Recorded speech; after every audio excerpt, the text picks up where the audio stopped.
But as long as you are with me, there's no place I'd rather. It's a storage solution.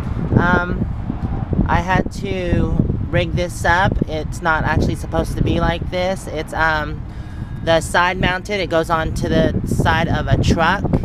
But I went ahead and installed this one just to make sure that it was able to install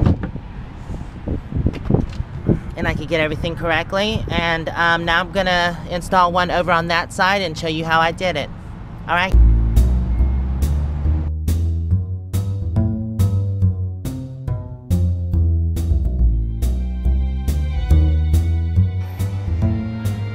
All right, everybody.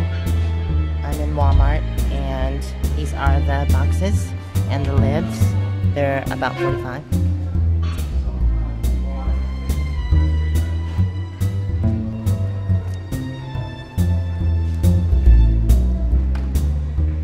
Total's $43.18.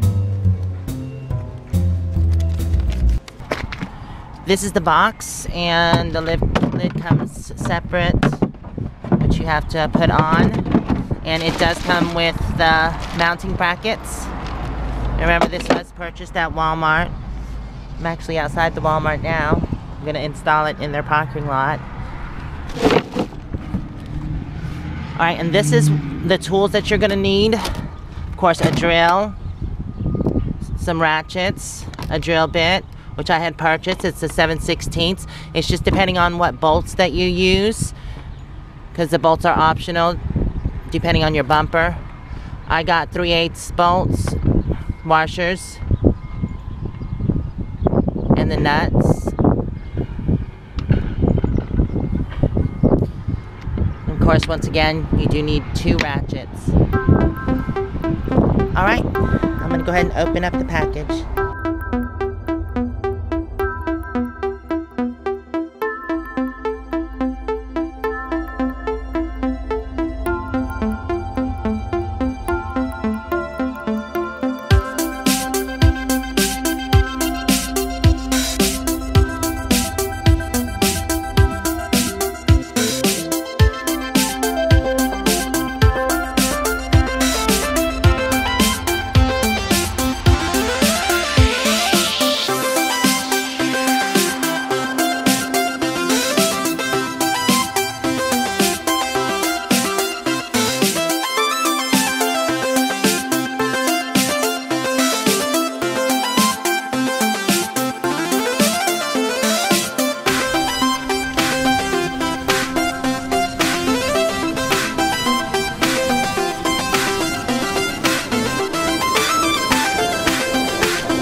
Alright, right here where I'm pointing is a small bolt, and that's how I connected the large bracket to the smaller bracket. This was originally the bottom bracket, but I used it as a top bracket and placed it sideways. Once those were attached, it was time for the next step, and so I placed the trunk on the lip of the bumper. I used the existing holes in the brackets to mark out where I needed to put the trunk.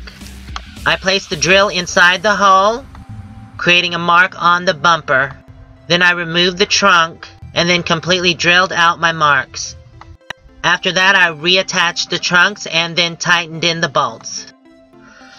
Alright, I do have both of the boxes installed, and I said I wasn't gonna, I had decided not to use the top bracket, but actually there's a gap right here, and I'm just gonna set the top bracket into the gap and then drill it in.